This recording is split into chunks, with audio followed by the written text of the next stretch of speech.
Basicamente, tipo, tendo em vista que o Osamu Tezuka é de uma geração inicial de artistas de mangá, sendo considerado o pai do mangá, e Dororo, tipo, é uma das obras mais famosas dele, e assim, percursor do que a gente vai entender de mangá de batalha, assim, e mangá de yokai. Teve um impacto na indústria e acho que, creio que seja um dos mangás mais famosos de um nome tão importante quanto É Tezuka. que é foda, né? Também que o Tezuka tem muito mangá muito É famoso, tipo tá quase ligado? tudo. É porque você fala assim, você não tem como você falar, pô, Dororo é um dos mais, é o mais relevante do Tezuka, sabe? Pra dar uma importância. Porque, porra, o cara tem Astro Boy. Então, é difícil falar isso. Na verdade, a lista Não, mas dos mais relevantes do Tezuka é tipo assim, tudo é relevante, tá ligado? A gente só é fala relevante. o Astro Boy por comodismo, tá ligado? Ah, mas Eu assim, acho o que a Astro gente- Boy tem importância que é o primeiro anime, entendeu? Sim. Foi o que criou o primeiro anime.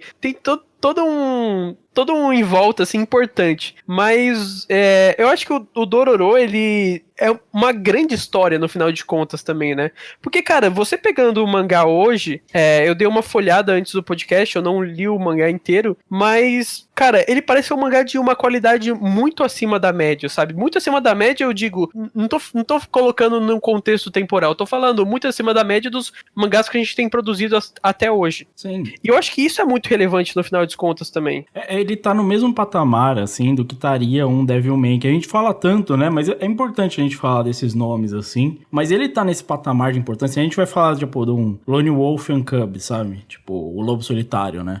E todas essas obras, a gente fala delas, esse mangá em específico, eu tive a oportunidade de ler e tal, é foda demais, assim, em comparação com o que a gente tem hoje. A referência é incrível, porque ele não só instituiu boa parte do que a gente conhece do gênero, mas ainda assim, quando você volta nessa história, você vê muita coisa que não é feita hoje. O que é mais surpreendente ainda. Pra bom pro Tezuka, que era um gênio, e pra muito ruim pra quem faz hoje, que não consegue fazer nada novo, né? Eu acho que Dororo, além de ele formalizar o que a gente já comentou aqui, gênero de yokai, formalizar várias das estruturas que a gente conhece hoje como estruturas de shonen, né? Criar uma ligação com, cara, quase uma história de redenção, assim, né? Que é o que tem o Hyakumaru. É uma história de busca, assim. Muitas das histórias de vingança, talvez, que a gente tenha, como, por exemplo, a história do Corapaika, assim, que tem Hunter x Hunter, deve ter base ali, entendeu? Se você for olhar a fundo. E vários desses tipos de personagens, assim. Mas o detalhe pra mim de Dororo também é a importância que ele deve ter na representatividade da sociedade, entendeu? Do Japão na época. Porque se a gente for pensar, 67 ainda é muito próximo do fim da guerra, tá ligado? Então você ter toda essa repercussão de,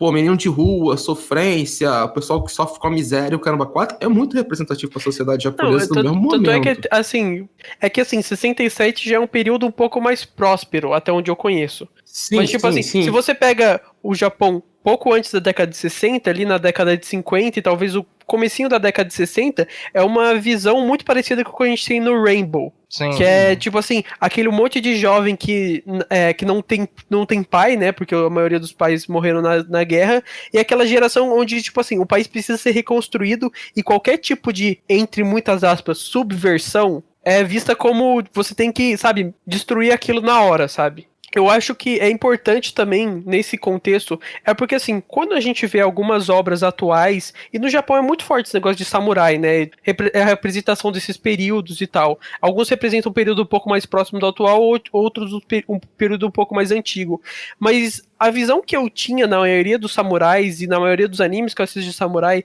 é uma visão um pouco, na minha opinião, idealizada e, tipo, glorificante, sabe? Um pouco não, muito. Desculpa, É, muito, velho.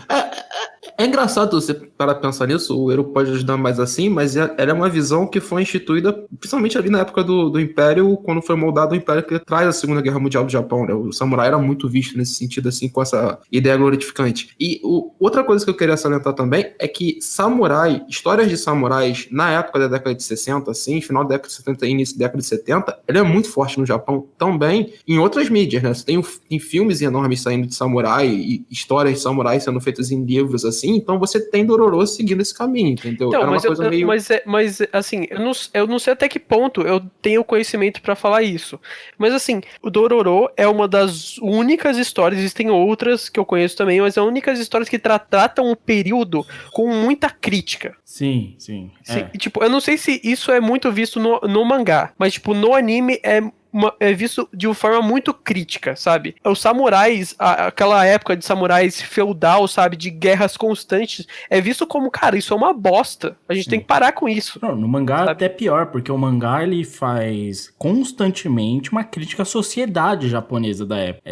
O que, se você parar pra pensar no contexto atual das obras que nem você estava mencionando muito bem, as obras atuais, os animes atuais que glorificam tanto, e até as outras culturas externas como a nossa, que vê a cultura japonesa sempre com, né, um respeito, né? Não, porque eles têm uma cultura, uma hombritude, seja lá o que for.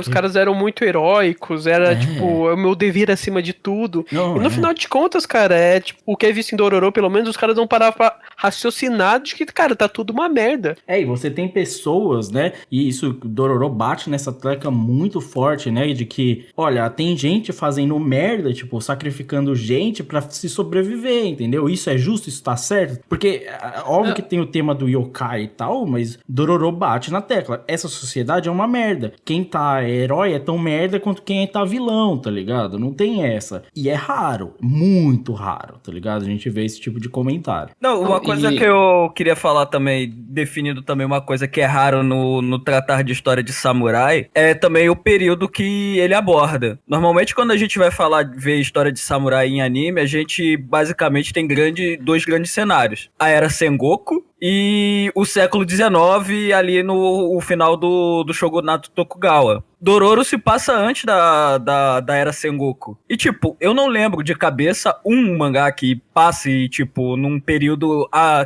como o Dororo, que seja antes desses períodos, assim, importantes da história japonesa. Que durante o Shogunato Ashikaga, essas paradas. É um mangá já diferente por onde ele aborda temporalmente. Então, só pro ouvinte entender, a Era Sengoku é o que a gente conhece como o grande período dos samurais, certo? É porque na verdade, o grande período dos samurais é basicamente quase toda a história do Japão, que é quando acende o Shogunato, o primeiro Shogunato. Mas o período Sengoku é um período onde o segundo Shogunato Ashikaga, cai e basicamente o Japão fica dividido em territórios sem um comando central e cada senhor é dono de sua terra e vai bater no outro, até dominar o Japão inteiro. E o outro período que você descreveu é o período onde já tem uma interferência externa e é o período do Samurai X, né? No final é o período